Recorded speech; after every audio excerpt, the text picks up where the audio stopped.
Bismillahirrahmanirrahim. Kemarin kita sedang membahas sifat sama dan sifat basor itu ya. Sifat yang wajib di Allah, sifat sama dan basor. Sama artinya apa? Mendengar. Sama artinya mendengar. Kalau basor melihat. Jadi berarti Allah wajib mendengar, Allah wajib melihat. Mustahilnya kebalikannya berarti mendengar tuli berarti ya. Mustahil Allah tuli. Melihat berarti buta. Mustahil Allah buta. Kemudian kemarin pendengaran dan penglihatan Allah beda dengan kita. Allah mendengar bukan hanya suara, tapi bentuk pun terdengar. Kalau kita suara doang kedengeran, tapi kalau bentuk mah nggak bisa terdengar sama kita. Kemudian kalau kita terbatas, kalau pendengaran Allah mah nggak ada batasannya, mau jauh mau dekat semua sama.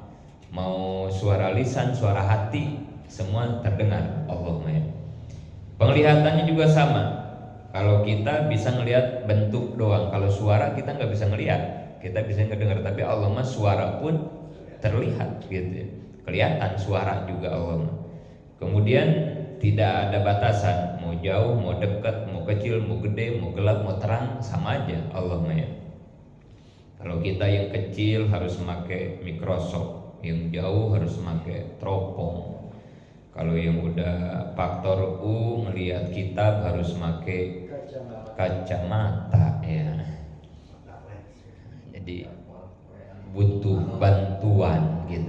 Allah mah mau yang melihat apapun dengan sifat basor yang itu gitu, Allah mah nggak ada perbedaan. Nah kemudian kemarin itu dalam masalah sifat sama dan basor halaman 51 itu ya, maka manusia itu ada 3 tingkatan itu ya. Halaman 51 nomor 4. Manusia yang mengimankan sama dan basor ada 3 tingkatan. Orang yang imannya percaya akan sifat sama dan basor, tapi sebatas percaya tidak menembus rasa, hatinya tidak merasakan apa-apa, malah sering lupa bahwa dia diciptakan oleh Allah. Orang ini disebutnya mukmin gopil, lupa, tahu doang. Allah melihat, tahu, yakin. Allah mendengar, tapi nggak jadi rasa. Nggak pernah dia merasa dilihat dan didengar Allah. Bahkan kadang sama Allahnya juga lupa. Ini namanya mukmin gopil namanya. Orang yang beriman tapi pelupa gitu, pelupa sama Allah mulu gitu ya. 2, orang yang selalu merasa didengar dan dilihat, perilakunya selalu hati-hati. Ibadah dan berbakti kepada Allah, tidak akan berbuat maksiat, dosa, karena perasaannya selalu diintai oleh penglihatan dan pendengaran Allah. Nah orang ini disebutnya makomnya sudah makom wali, udah waliullah. Makomnya imannya sudah ilmul yakin, makomnya muraqabah. Ini udah naik ini mah ya, dari mukmin gopil ini udah naik. Jadi bukan hanya tahu, bukan hanya yakin Allah itu melihat mendengar, tapi ia sudah merasakan dilihat dan didengar. Jadi hidupnya tuh merasa dipantau aja terus, CCTV Allah kepada dirinya gitu ya. Nggak pernah terlepas hidupnya itu kecuali dia merasa dilihat dan didengar Allah. Maka ini sudah pangkat wali seperti ini, imannya ilmul yakin. Jadi ilmunya udah yakin gitu ya. Ilmu yakin. Ilmunya itu bukan sekedar pengetahuan tapi udah jadi keyakinan. Tahu dan yakin Allah teh mendengar dan melihat gitu ya. Makomnya muraqabah. Muraqabah itu kemarin dari rokib, rokoba, dari rokoba ya. Rokoba bahasa Arab. Malaikat rokib kan, itu ada malaikat rokib. Malaikat rokib itu kan pencatat amal baik. Artinya malaikat rokib itu kalau pencatat amal buruk malaikat atid. Kalau yang amal baik rokib. Artinya malaikat rokib itu malaikat yang terus mengintai kita, ngikutin kita, mencatat setiap amal kita, amal baik kita. Nggak ada yang lepas dari catatan malaikat rokib gitu. Jadi rokib itu tugasnya ngintai gitu, memata-matai berarti gitu ya. Jadi kemana aja kita jalan berada, malaikat raqib terus mengintai. Raqib itu begitu. Berarti makom muraqabah artinya orang yang merasa diintai, diawasi oleh sama dan basor Allah gitu. Jadi hidupnya tuh merasa dilihat sama Allah, merasa didengar oleh Allah, sehingga semakin hati-hati orang yang semacam itu, ibadahnya semakin khusyuk, semakin baik, dan dia tidak akan berani-berani melakukan maksiat. Sering dianalogikan, dicontohkan kayak seorang tukang kalau ada mandor kayak begitu ya, maka pasti kerjaannya rapih kan gitu ya, rajin kalau ada mandor, karena ditongkrongin, diliatin. Tapi jajal mandornya ke warung ngopi, nggak hadir, sudah. Datangnya juga jam 9 kali begitu ya, pulang kerjanya juga jam 3:30 kali, belum apa-apa udah main nyuci ember aja, nyuci ember belum jam 4 udah dicuciin aja ember. Jadi semaunya kerjanya. Kenapa dia semaunya? Nggak ada mandor, nggak ada yang ngintai, nggak ada yang ngawasin, nggak ada yang rokibnya, nggak ada. Begitulah kira-kira gitu ya. Itu ya iman-iman model begitu dah gitu jadinya. Kayak santri, kalau ada guru, ada kiainya, wah rajin-rajin. Giliran gurunya keluar, udah ada amburadul, karena merasa nggak ada yang, nah kayak begitu ya tingkatan imannya itu ya. Jadi ya masa kita imannya kalah sama tukang yang merasa dimandorin kan begitu ya. Mandor mah ada melengnya, mandor mah ada pegihnya, mandor mah ada kagak adanya. Allah kan gitu ya. Pernah emang Allah sedetik aja nggak ngedengerin kita, nggak ngeliatin kita? Kan tidak pernah gitu ya. Tapi sekali lagi ya, ini teori ya, ini teori, ini ilmu, perlu pelatihan, perlu proses gitu ya. Susah ini pengen masukin rasa ini tuh ya, susah. Kita lebih gampang kayak kemarin kan gitu ya, lebih gampang merasakan ada kuntilanak kita makan gitu ya. Jangan lewat situ tuh, kemarin ketemu pocong kan gitu ya. Pokoknya kalau jam 12 malam udah jangan lewat gang itu tuh. Kemarin gitu tetangga ketemu pocong katanya pulang kerja. Padahal kita nggak pernah ketemu sama pocong, tapi pas kita lewat situ ngerinding kita ya. Padahal itu baru informasi dari orang, tapi itu informasi langsung jadi rasa. Jadi kayak ada aja itu pocong yang liatin kita gitu ya, merinding gitu ya. Jadi kita sama Allah kalah sama pocong gitu ya.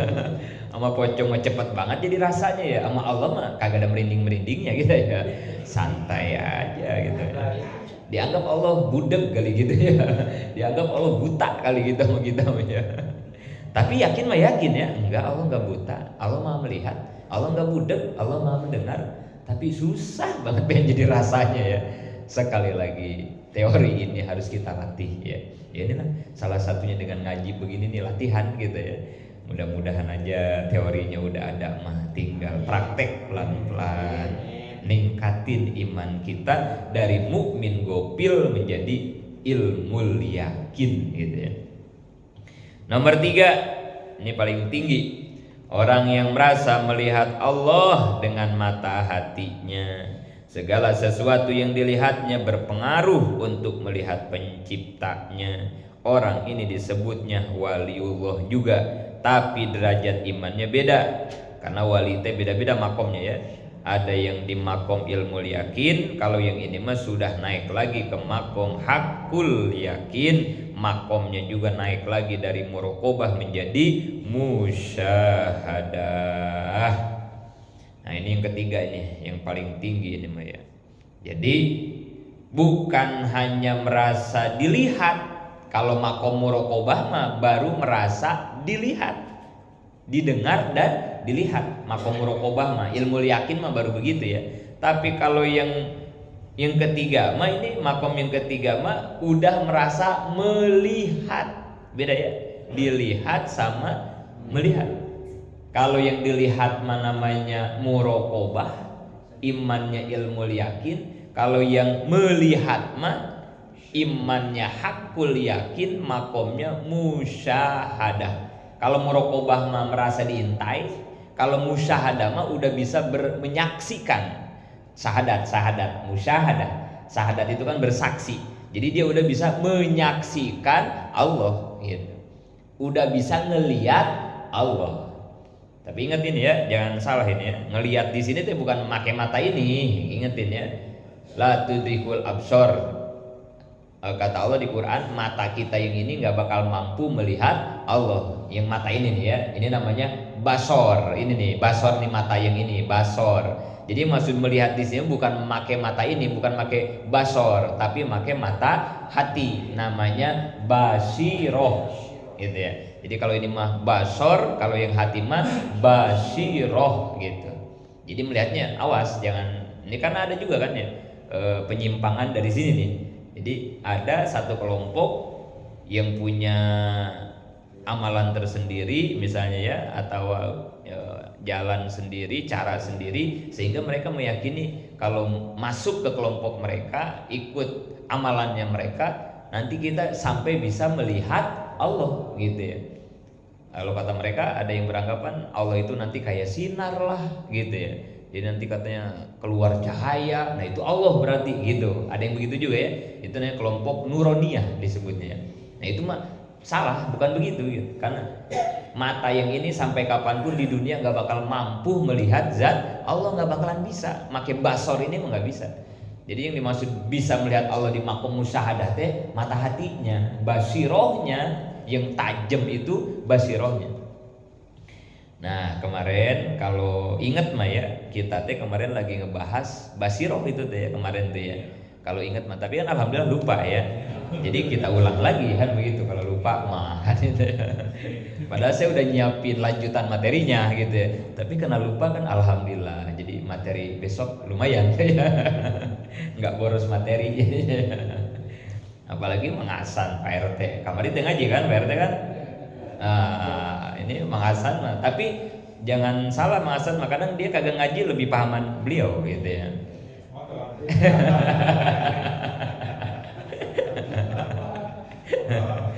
Ya ngaji aja lupa kemarin teh nyampe mana ya, apalagi Pak RT.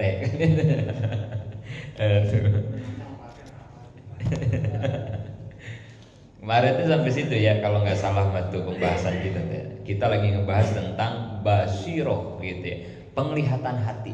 Karena ini penting bener ya, ngelihat ya. Kalau mata yang ini mah ada minnya, ada plusnya. Nih mata yang basor yang ini mah yang dua ya. Kadang iyalah begitu kan, banyak faktor. Kalau yang ini mah ya penglihatan kita terbatas banget.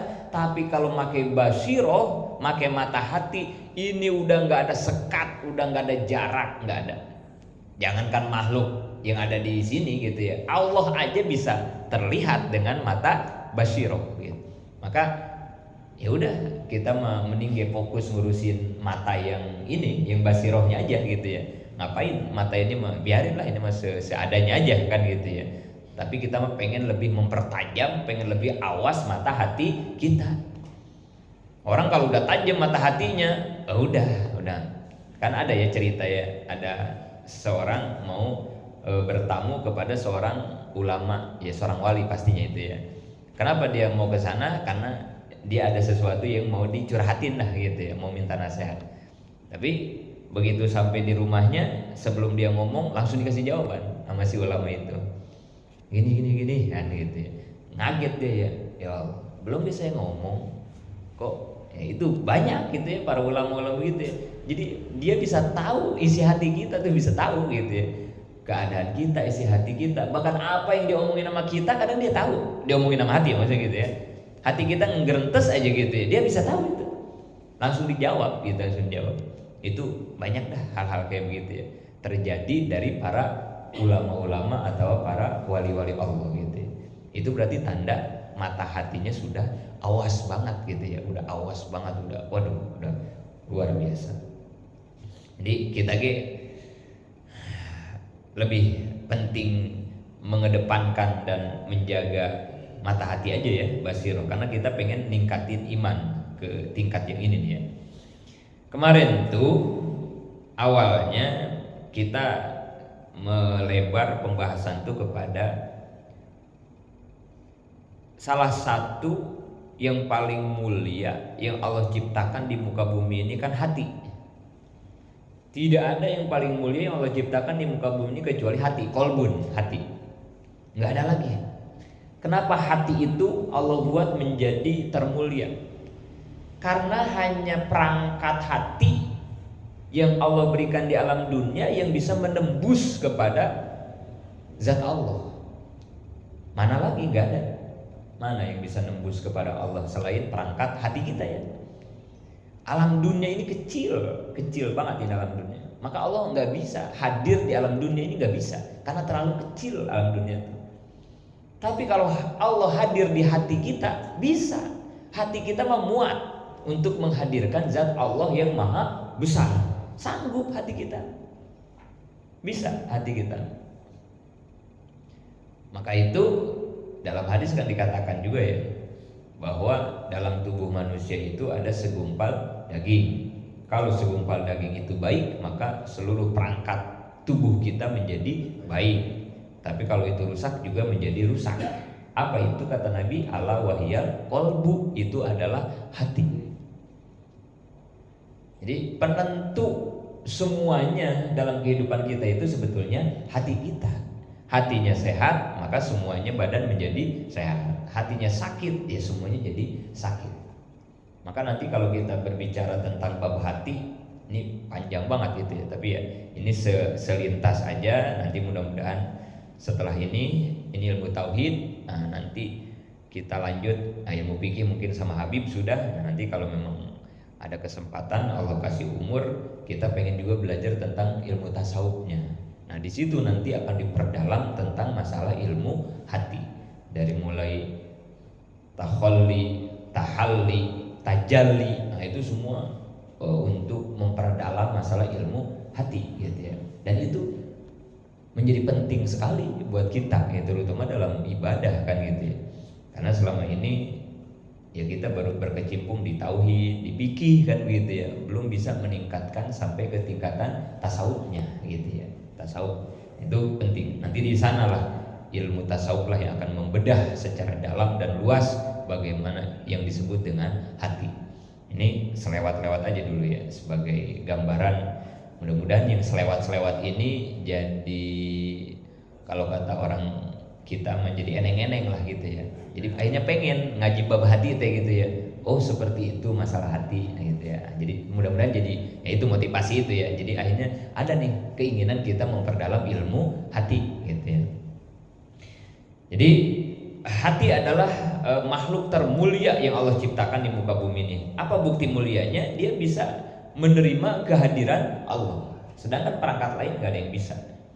Kemudian kemarin itu kita ngebahas juga tentang hati ini, bahwa ternyata Allah itu kemarin menyediakan 2 surga. Itu gitu ya. Waliman khofa maqama rabbih jannatan. Bagi orang yang takut kepada Allah, maka Allah menyediakan 2 surga. Surat Ar-Rahman itu ya.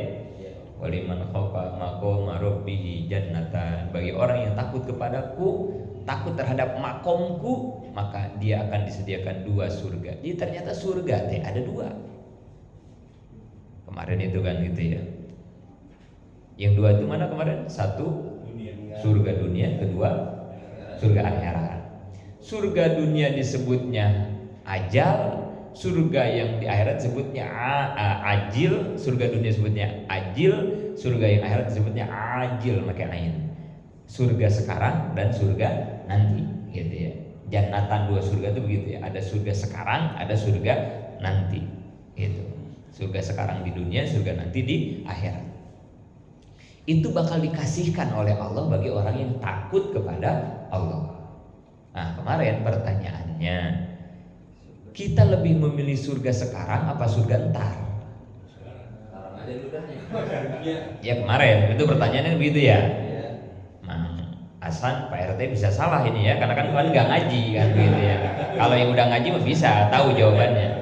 Hasan, milih surga ayeuna apa engke?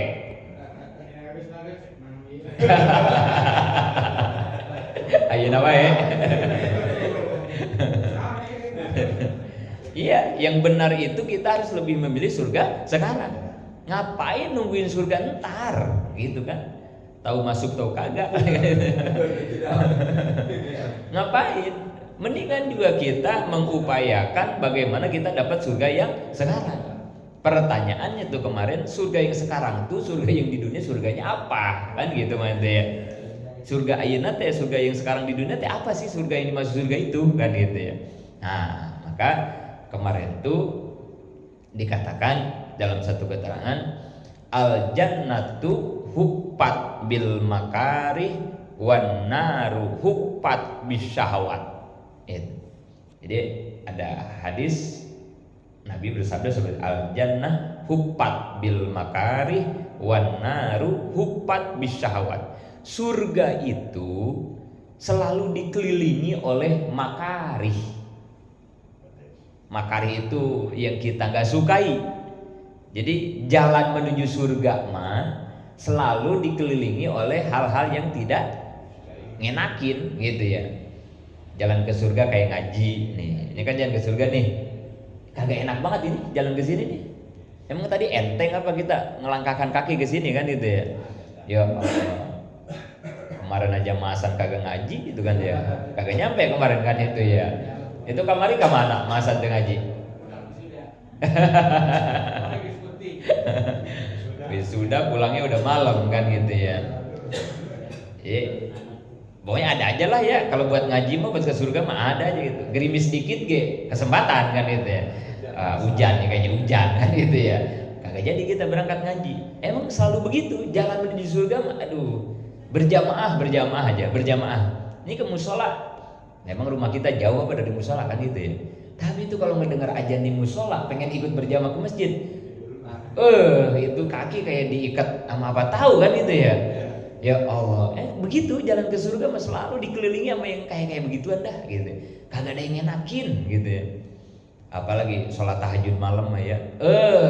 Udah itu mah ya. Udah itu mah ya. Ya bukan bapak-bapak saya maksudnya ngomong gitu ya. Lewat mulu dah itu mah ya. Kagak enak tahajud tuh kagak enak. Tadarus Quran emang enak kagak, enggak enak. Kagak enak. Enakan ngomongin orang, ya. Mulut daripada dipakai tadarus ya, dipakai zikir, dipakai wiridan, enggak enak ya. Tapi kalau dipakai ngomongin orang 2 jam ge ayo kan gitu ya. Enak ngomongin orang mah enak gitu ya. Begitu tuh. Jalur ke surga mah. Emang kita kalau Jumatan bawa duit buat nebus surga berapa duit tuh ya kan gitu ya. Bawa duit 100.000 berat, nggak enak. Yang enak tuh 2.000 yang lecek kan gitu ya. Enaknya begitu, buat masukin kotak amal tuh ya. 100.000 mah berat, 100.000 mah. Tapi kalau buat kayak begitu dah kan gitu ya. Jangankan 100.000 kan gitu ya. Berapa kayak enteng-enteng aja gitu ya. Tapi kalau buat kotak amal berat gitu. Al jannatu hufat bil makari. Memang surga itu selalu diiringi dengan hal-hal kayak. Tapi wanar hufat bisyahwat. Tapi kalau jalan ke neraka, aduh, indah, manis. Udah luar biasa dah. Jalan ke neraka. Jangankan gerimis gitu ya. Jangankan gerimis, hujan gede ge. Dangdutan masih kahat kan gitu ya. Mana jas hujan kan gitu ya. Pakai jas hujan gede gitu. Tapi kalau ngaji gerimis aja hujan gede nih kayaknya. Udah dah nggak berangkat kita. Aduh, begitu memang. Itu makna hadis secara harfiah begitu ya. Jadi secara tekstual maknanya begitu. Jalan ke surga selalu dikelilingi oleh yang nggak enak, makarih namanya. Tapi kalau jalan ke neraka mah selalu dikelilingi oleh yang enak-enak gitu ya, yang segar-segar, yang indah-indah kan gitu ya. Itu makna hadis secara tekstual. Tapi sebetulnya kalau dibawa ke materi yang ini, ditingkatkan lagi pemahamannya secara pemahaman ulama-ulama sufi, bukan hanya sebatas itu. Yang dimaksud al-jannatu hufat bil makari itu adalah surganya hati, namanya jannatul qulub. Yang dimaksud surga dunia itu adalah jannatul qulub, surga hati. Surga hati. Salah satu surga hati itu apa? Nanti Allah kasih basyiroh. Ini orang kalau hatinya udah jadi surga, kulubnya sudah jadi jannah, maka nanti dia bisa menyaksikan zat Allah, bisa basyiroh. Dan yang tadi juga mata hatinya awas, bisa tahu, bisa segala macam kan gitu ya. Itu salah satu surga dunia yang disebut dengan jannatul qulub. Awas, mata hatinya teh awas. Tajem mata hatinya. Nggak bisa dibohongin orang yang kayak begini mah. Bang Imin mungkin pernah dengar ya, Ajengan dulu. Ini cerita para alumni senior. Ajengan dulu lagi ngaji nih di masjid. Pada maghrib ngaji tafsir Jalalain santri. Lagi ngaji nih di masjid. Tiba-tiba kata Ajengan, keamanan, awas itu tuh di hadad, di rel, gitu. Lagi ngaji langsung teriak begitu ke keamanan. Padahal ya dari masjid ke hadad itu mungkin dari sini ke Masjid Hayatul Islam ada ya. Dari masjid kita ya, dari Huda itu ke hadad ya, ke rel. Adalah ke Hayatul Islam gitu ya. Ya jauh lumayan kan itu ya. Uaknya lagi ngaji. Tiba-tiba langsung begitu di speaker gitu. Keamanan, awas di rel. Keamanan langsung ke sana. Ternyata ada orang yang mau niat jahat. Entah maling, entah apa waktu itu ya Bang ya. Mau masuk, ditangkap, ketahuan. Bayangin itu ya. Tajamnya mata hati seorang waliullah yang sudah punya basyirah, yang sudah berada di makom musyahadah. Orang di Hayatul Islam kok ketahuan. Bukan hanya kelihatan orangnya, niat buruknya juga ketahuan. Begitu waliullah tuh. Kalau udah tajam itu basyirah sampai begitu tuh. Lagi ngaji kan begitu. Dan banyak cerita Ajengan itu ya. Banyak dah cerita-cerita Ajengan itu yang bisa melihat hal-hal kayak begitu gitu ya. Yang termasuk juga yang jauhnya Sayyidina Umar. Yang lebih jauh lah ini sahabat Nabi ya, Sayyidina Umar. Itu ketika sahabatnya perang, kebetulan saat itu Sayyidina Umar gak ikut perang. Ternyata yang ngomando perang Sayyidina Umar. Padahal waktu itu Sayyidina Umar berada di kota Madinah. Sayyidina Umar di kota Madinah gak ikut ke negara tersebut yang lagi perang. Tapi komando kepada pimpinannya waktu itu ya, yang ngomandoin perang di tempat tersebut, itu melalui Sayyidina Umar. Dari hati ke hati pastinya ya.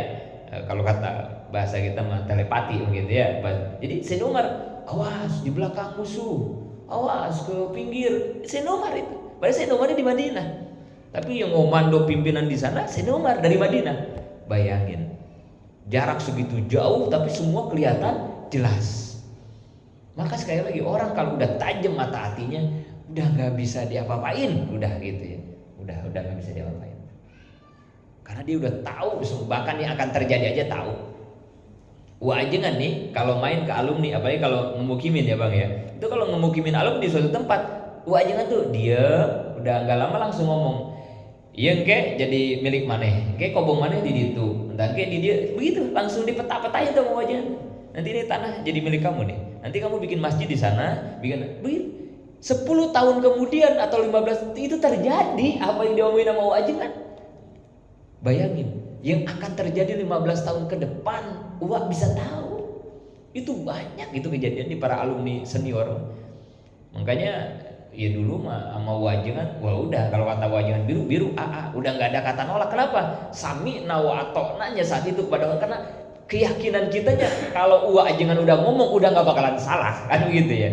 Lah santri sekarang mah lu mungkin di sono bisa nolak santri sekarang mah ya, maksudnya enggak Pak Kiai dengan berbagai alasan halus lah begitu ya.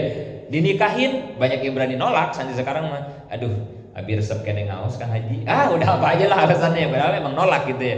Kenapa? Karena ya mungkin ya kualitasnya juga beda kali gitu ya. Tapi kalau dulu Ajengan sekali ngomong siap kawin kasih ya mukim di ditu, itu santri itu udah pede banget gitu ya. Karena apa yang diomongin sama Ajengan insya Allah itu yang terbaik gitu maksudnya. Karena penglihatan seorang guru Ajengan ini udah bukan dunianya, udah bukan dunia di zohir kan gitu ya. Maka seperti itu dulu.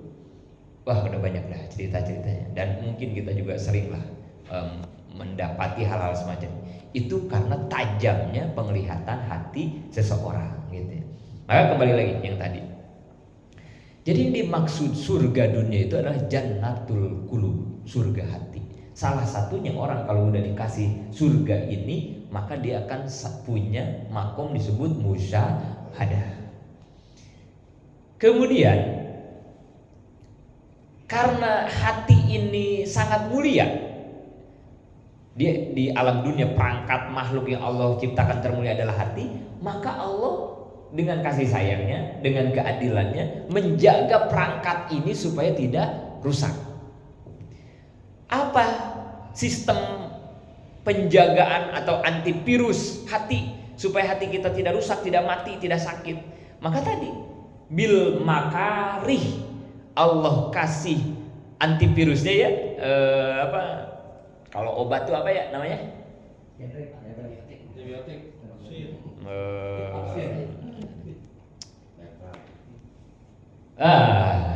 Apa tuh ya? Penawar racun. penawar ya. Penawarnya ya. Allah kasih penawarnya supaya hatinya sehat. Apa itu penawar hati? Al-makarih. Ini makna hadis yang ditaikin ini ya pemahamannya. Kalau yang tadi kan begitu ya, yang secara tekstual tadi sudah saya jelaskan. Nah ini yang kedua nih, yang naik lagi ya pemahaman hadis tadi. Jadi yang disebut makari itu adalah penawar obat antivirus bagi hati kita supaya hati kita tetap awas, supaya hati kita tetap hidup. Makari itu apa? Yang nggak disukai itu apa? Penawar hati itu apa? 2. Makari itu ada 2. 1, al-kalbu yang pertama. Al-kalbu, kalbun bahasa Arab artinya apa? Kalbun apa bahasa Arab? Anjing ya. Kalbun itu anjing ya. Pertama anjing. Yang kedua adalah ajipah. Bahasa Arab artinya bangke. Jadi penawar hati itu 2 yang harus kita waspadai ya, supaya hati kita nggak mati, nggak rusak nih ya. 2, 1 terhadap anjing, yang kedua terhadap bangke. Kira-kira sampai di sini bisa dipahami nggak? Mudah-mudahan belum dan pasti tidak. Ya.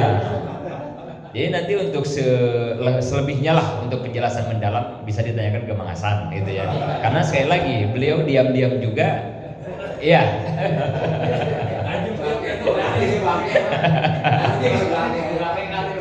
Ngerti ya? Anjing bangke ngerti ya?